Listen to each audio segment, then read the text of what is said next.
from Acts 26. Then Agrippa said to Paul, "You have permission to speak for yourself." So Paul motioned with his hand and began his defense. "King Agrippa, I consider myself fortunate to stand before you today as I make my defense against all the accusations of the Jews, and especially so because you are well acquainted with all the Jewish customs and controversies. Therefore, I beg you to listen to me patiently. The Jewish people all know the way I have lived ever since I was a child, from the beginning of my life in my own country and also in Jerusalem. They have known me for a long time and can testify, if they are willing, that I conform to the strictest sect of our religion, living as a Pharisee. And now it is because of my hope in what God has promised our ancestors that I am on trial today. This is the promise our 12 tribes are hoping to see fulfilled as they earnestly serve God day and night. King Agrippa, it is because of this hope that these Jews are accusing me. Why should any of you consider it incredible that God raises the dead? I too was convinced that I ought to do all that was possible to oppose the name of Jesus of Nazareth, and that is just what I did in Jerusalem.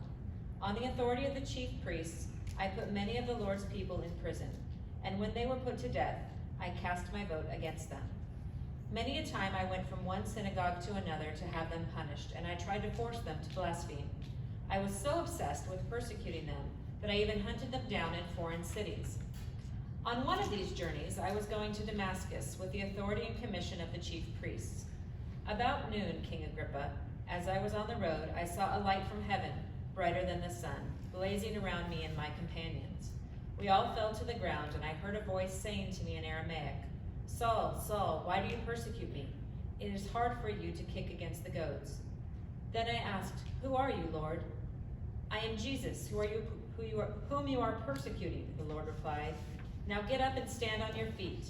I have appeared to you to appoint you as a servant and as a witness of what you have seen and will see of me. I will rescue you from your own people and from the Gentiles.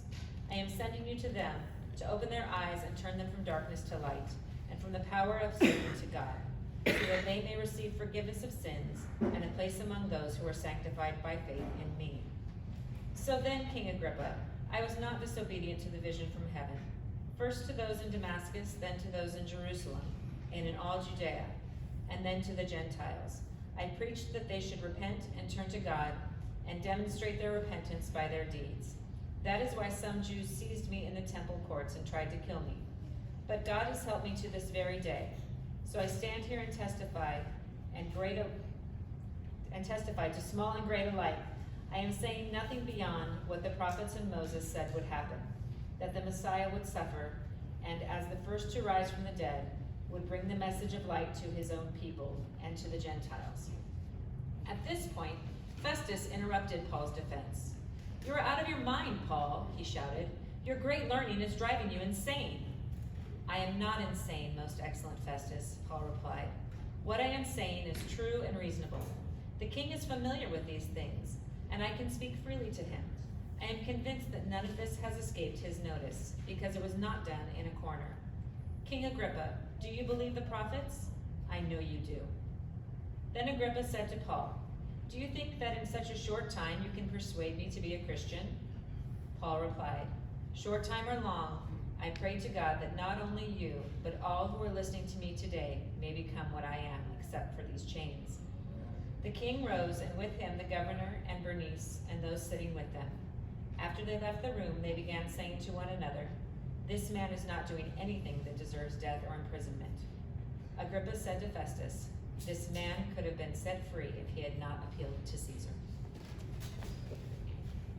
What an amazing testimony, what an amazing opportunity that Paul had as he is on trial yet again. If you read the book of Acts, Paul's on trial all the time. Right? We just heard him last Sunday. We didn't get to hear so much of his trial. We heard about his imprisonment. And we see he has his incredible opportunities. But what about the opportunities that you have? What about the opportunities that we have? Maybe we think about sharing our faith and it seems frightening to us. But even our kids this morning demonstrated, if there's something that we like, it's easy. Matter of fact, it's natural for us to share that with other people. The title of our message today is YELP. So I would encourage you today, our main idea is to YELP for Jesus. Raise your hand if you ever used Yelp before. Who's ever left a review on Yelp? Anybody? Excellent. Now, who else has used a Yelp review to make a decision in your life? Right? Lots of us. Right? I started using that a few years ago. Go to a new city and start looking on Yelp. Find new places. I found probably the best sushi restaurant in Southern California. You want to know about it? Talk to me after church. Through Yelp. Incredible. The opportunity to share that knowledge with each other. This past month, I was in Arizona for the Pastors Conference. A fellow pastor and I, amongst all the food that we eat at Pastors Conference, said we should go work out. We used Yelp to find a local CrossFit. It was an awesome experience. And my friend yelped about just the kind of hospitality he had there. He said, man, church should have this kind of hospitality that this young man who worked there showed to us. It was incredible. All right, so it's natural for us to Yelp things.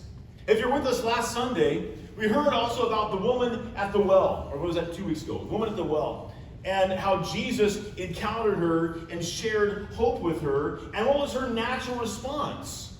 She went back into town, and it says this. It says, many of the Samaritans from that town believed in Jesus because of the woman's testimony, that he told me everything I ever did. That woman at the well, when her life was changed, she had experienced the best thing that ever happened to her. And so the next thing she did is she went into town and she yelped about it. Now, 2,000 years ago, they didn't have Yelp, so she had to do it vocally and tell them personally and face-to-face what God had done for her. But people thought that they knew her story. But then she told them the rest of the story, that her life had been changed because she had encountered Jesus Christ at the well. It was natural for her to do that.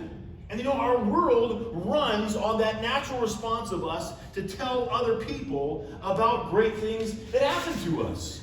Right? Maybe it's restaurants, and we want to yelp about that. Maybe it's other things, but we use testimonies all the time. Our next picture here is one that maybe you've seen on television a million times, or something like it, right? It's a weight loss ad, and what they do is they use somebody's testimony. And how does that work? Well, you see it on television, you go, well, if it worked for them, maybe it could work for me. And depending on your situation, different testimonies might resonate more with you. Right? Some people talk about how they lost 50 or 100 pounds. You're like, wow, that's incredible. If they can lose that, I could at least lose the 10 that I need, maybe 15, 20, whatever. It's not personal. Whatever I need to lose, I could do if they could do that. Right, so part of the idea by that testimony is it lets us know this is possible. That's what the woman at the well did for the people in her Samaritan city. She went back and shared with them that her life could be changed and theirs could be too. Maybe they didn't need to lose as much, figuratively speaking, as she did. Maybe their life wasn't as difficult as hers was. But because her difficulties were overcome by God, it became obvious to other people. Well, if God can help her, maybe he can help me too. It reminds us that. So I encourage you this morning, first easy step. I don't even know how to do this, but many of you do, and thank you for already doing this. But our next slide says this. You can give us a review of Edgewater on Facebook. Did you know that? And there's two great things that happen if you do that. If somebody else looks us up, they'll read your review. Hopefully it's positive. If not, we'll take those things to heart and try to work on them. But the other thing it does is it makes your connection with Edgewater public to everybody that you already know on Facebook. So maybe you're not bold enough like this woman to go running into town and tell everybody, but if you write a review for us on Facebook, people will see it. Be like, oh, I had no idea that you went to church. And they get to read about why right there on Facebook. How neat is that? But we're also reminded this morning that our stories, our testimonies, are for us a common starting point. And I want you to see in Paul's story, like the woman at the well, Paul has a pretty intense conversion story. Not too many other people in history have been struck blind by Jesus himself and encountered him on a road while they were going to do something wrong. Maybe your story is as powerful as that. Others are different. We're reminded this morning that every story about how God has worked in a person's life is not only valid, it is powerful for other people to hear. And Paul gets this amazing opportunity. Right? He's speaking with King Agrippa, who was a local ruler in an area in the ancient world. And Paul takes this opportunity. He says, I consider myself fortunate to stand before you today as I make my defense against the accusations of the Jews. His story starts in a pretty unlikely manner. Not that many people in court stand there accused and go, this is a great opportunity. I'm really grateful for the charges that you folks have brought against me today. This is a great opportunity. But Paul does. Why? Because he realizes this is an opportunity for him to talk about the best thing ever. It's possible for him to yelp about Jesus. And not only that, he starts with a common starting point. You see, he has something in common with King Agrippa. Because King Agrippa, although he's a Roman ruler, he also happens to be at least part Jewish in his history, and he seems to also be Jewish in his faith. So Paul goes, we got a great starting point here. You're 9/10 of the way to Jesus. If you're Jewish, because he was Jewish too. And he points to all these things they have in common. And he says, the Jewish people all know the way that I have lived since I was a child. He says, from the beginning of my life in my own country, and then also in Jerusalem, they have known me for a long time and can testify, if they are willing, that I conform to the strictest sect of our religion, living as a Pharisee. And now, he says, it's because of my hope in what God has promised our ancestors that I am on trial today. And so he has a common starting point. You know, there's lots of different testimonies out there. There are incredible testimonies like Paul's about how he used to persecute Christians. I encourage you to reread this when you go home in Acts chapter 26. It's incredible what Paul confesses as he's on trial that he has done. Not the crimes they put him on trial for, but the crimes Jesus should have put him on trial for. That he persecuted God's people. He was a part of seeing that Christians died for their faith. That's awful. Paul's story is incredible. Maybe some of you have stories. Maybe you've heard stories of people that have led a very difficult, some might say a very bad life, and that God has rescued them from that. And if you're one who's lived that same kind of life, maybe that resonates with you. Or maybe you're not quite as bad off as they were, and you go, well, if God can rescue them, he can rescue me. And maybe you're somebody like me who's gone to church your whole life, never had an opportunity to stray that far away, and those stories don't have a lot in common with you. Maybe you hear those stories, maybe your friends hear those stories and go, hey, I'm a pretty good person. I obviously don't need the help that those guys did. And so that story doesn't even resonate with them. And the story resonates with Agrippa because Agrippa is probably also persecuting Christians. He's got everything in common with Paul he possibly could, except he hasn't flipped over yet to the Jesus side. It reminds us that every testimony is powerful. Because what if you're one of those people who has not strayed from the faith, hasn't gone into the deep end of things we shouldn't be doing? Maybe you're a friend who hasn't done those things, and they go, those things don't really matter to me. Your seemingly innocuous story of how God has led you your entire life along the right path might actually be more helpful to those who have more in common with you. And so God has given every one of us a different experience with him, because there are other people we're going to encounter who are very close to our experience, just haven't flipped over to the Jesus side yet. And so whatever your testimony is, whether it seems too simple to be exciting, whether it seems over the top, it doesn't matter.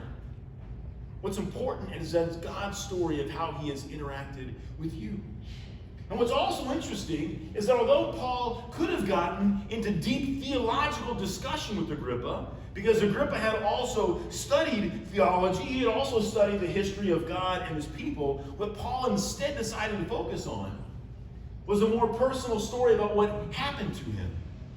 And here's the beauty of your testimony, is that your testimony is not up for debate. Now, you can debate all day whether or not you prefer a McDonald's burger or an In-N-Out burger, or some of those people from the East Coast who prefer the Five Guys burger, right, which really is totally different than an In-N-Out burger. You can argue about those things all day. But you can't argue with the fact that you prefer one of those over the other. That's not up for argument. That's a matter of personal preference. And so as you share with other people what God has done in your life, that's not really up for debate. If with us last Sunday, we talked about some of the smoke screens that people put up as you share your faith with them. Maybe it's a philosophical question. Maybe it's a theological question. Maybe it's some sort of challenge. Your story can't be challenged because it's your story. As long as you tell the truth. That's what's important. Right? Maybe you hear somebody's incredible testimony and go, my testimony needs some brushing up. No, it doesn't. God designed your story to be your story. He doesn't need you to embellish it to make it more exciting. He needs you to just share it honestly. Exactly what it has been. Going to point number 3, Paul tells finally about this incredible experience he had. And I love the background. He says, on one of these journeys, he says, I was going to Damascus with the authority and the commission of the chief priests. Right? He was on his way to arrest and harass Christians. That was his purpose. Right? This wasn't a holiday he was going on. It wasn't a relaxation trip. It was a business trip that he was going on to imprison Christians. And he's about halfway there. He says, about noon, King Agrippa, I was on the road. I saw a light from heaven, brighter than the sun, blazing around me, my companions. We all fell to the ground, and I heard a voice saying to me in Aramaic, his native language, Saul, Saul, why do you persecute me? It is hard for you to kick against the goads. Saul didn't realize that his life wasn't going that well. He thought he was on top of the world. He thought he was doing God's work by imprisoning these new Christian people. And instead, he was kicking against what God wanted him to do. God also wanted him to travel the world talking to people and doing important things. He just had a completely different idea about what Saul was supposed to do. Matter of fact, he even changed his name. Gave him a Greek name, Paul, so he would be acceptable to Greek people. He says, then I asked, who are you, Lord? And the Lord responded, I am Jesus, whom you are persecuting. He says, now get up and stand on your feet. I have appeared to you to appoint you as a servant and as a witness of what you have seen and will see of me. I will rescue you from your own people who are now after him and from the Gentiles. He says, I am sending you to them to open their eyes. Right? Paul's eyes were open to what Jesus was all about. And Jesus says, I'm going to send you to open other people's eyes. Not literally, like Paul's eyes were open. He was struck blind for a while. He had to be led by his friends into Damascus to some Christians who were there who were afraid to meet with him because of his reputation. But he was about to start opening people's eyes because of what had happened in his life. He says, I'm sending you to them to release them from the power of Satan to God, so they may receive forgiveness of sins and a place among those who are sanctified by faith in me. Paul changed in his life.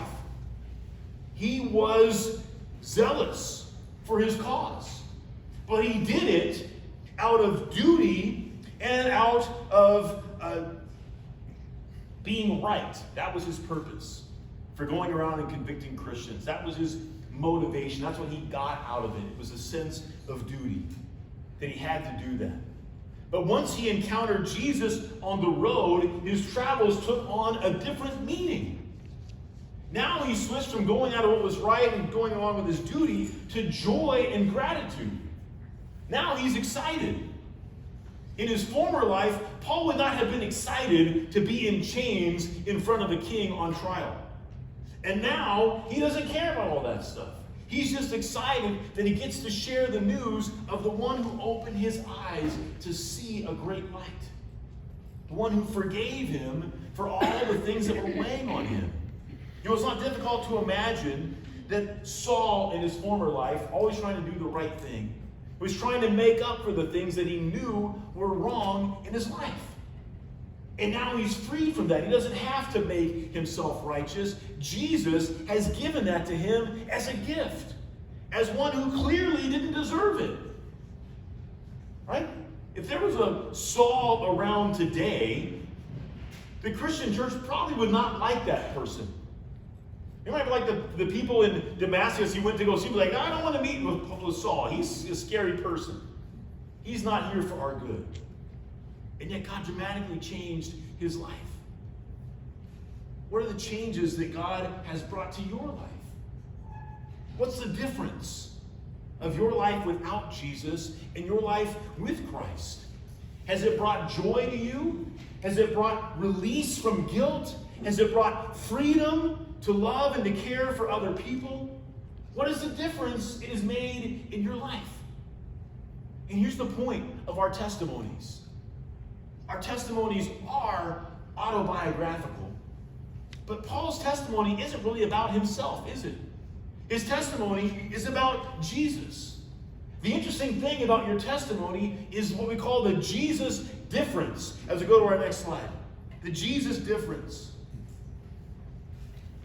Paul says this to Timothy, his young protege. He says, here is a trustworthy saying that deserves full acceptance.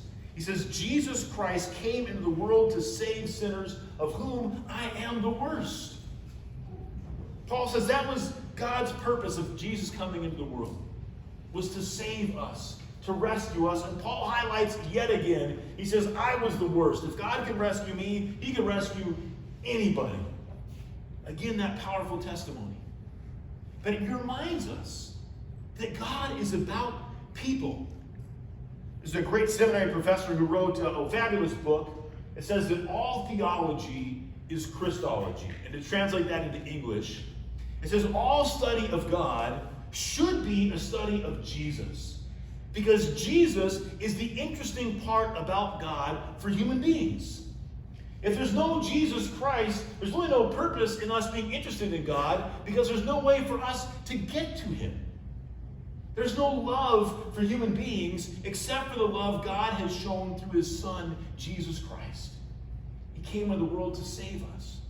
And he reminds us also, therefore, that all theology, all study of God should also be intimately connected to the study of lives of individual people, to testimonies. You know, I experienced this myself as I went through my theological training.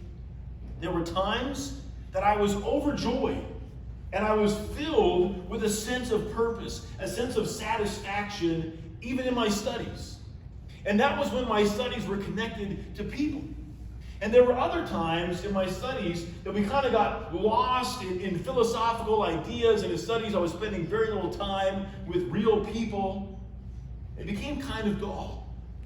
I started to lose interest and lose passion for it because it became disconnected from people. And ideas are pointless unless they're connected to people. That's the power of your testimony. But the power of your testimony is also being connected to Jesus.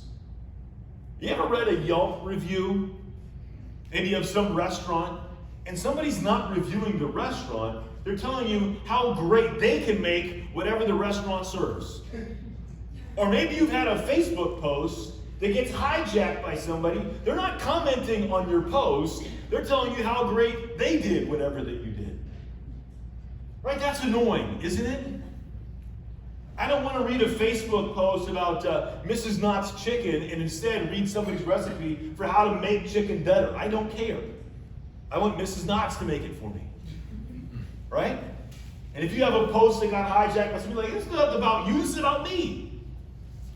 Jesus feels the same way about your testimony. Your testimony is a Yelp review for Jesus. It's not an autobiographical advertisement for you. It's about him. And so that's what we need to remember. You see, Paul holds that out for us beautifully all throughout his testimony. He talks about what God is doing in his life. He gives credit to Jesus Christ. Other times he says, by the grace of God, I am what I am. He finds opportunities to point out not the great things in his life, but the lack in his life and how God filled that. About how God gave him purpose, about how God gave him hope, about how God gave him forgiveness on the cross. He never fails to get around to the exciting part of the story, which is that now 2,000 years ago, God cared enough about you to send his Son into the world. The sharing part of your testimony is that God also loves your neighbor or your friend or your teacher or your student or your adversary in court like Paul. He also loves them enough to have done the very same thing for them. Right? We need to get to the point in our testimony. We need to share with other people the difference that Jesus has made in our life. To consider that. So we come to the end. I call this transcribing your story. And I chose that word on purpose. Yes, maybe it would be helpful to get out a pen or your computer and write down some of the key points of your story with God. But here's the thing. The word write implies that we make it up. And the fact is, God has written your story. Maybe it's not written down yet, and that's why I use the word transcribe. Right? Maybe you read a transcription of something that takes place. It's not the person who wrote it, somebody heard it, and they write it down. They're focused on accuracy, accurately recording the events as they took place. 1 Peter says this. Peter encourages us, says, but in your hearts, reserve Christ as Lord. He says, always be prepared to give an answer to anyone who asks you, to give the reason for the hope that you have. But do this with gentleness and respect. We don't get to write our own story. Jesus has already written your story. But today, I think he encourages you, however, to write it down. To get ready. To prepare. Maybe at work, you need to have an elevator speech. So if you have 2 minutes to share with somebody why your company's doing whatever it is, right, you've got that down. And it's helpful to write that down. God may give you an opportunity to share an elevator speech or a Yelp review of him. What would you say? Here's 4 chief parts of it if you want to take a quick look. One is the starting point. Right? Paul had a starting point with Agrippa. They had something in common. And so he could start there. Then he shows them the challenge. For Paul, it was being struck blind. That may not be part of your story. But maybe there's some other challenge that God has overcome for you. Then there's that aha moment when you discover that God has joy for you. That's the exciting part of the story, by the way. And then the end of the story is how life is now different with Jesus Christ. You know, even if you've been a Christian your whole life, I grew up in the church my whole life. From my earliest memories were going to Sunday school or to vacation Bible school. But there have been times in my life that all that preparation along the way helped me to see the difference Jesus wanted to have in my life. There were times I came across personal struggle. There were times I had bouts of depression and other difficulties, and it was God who helped me overcome those.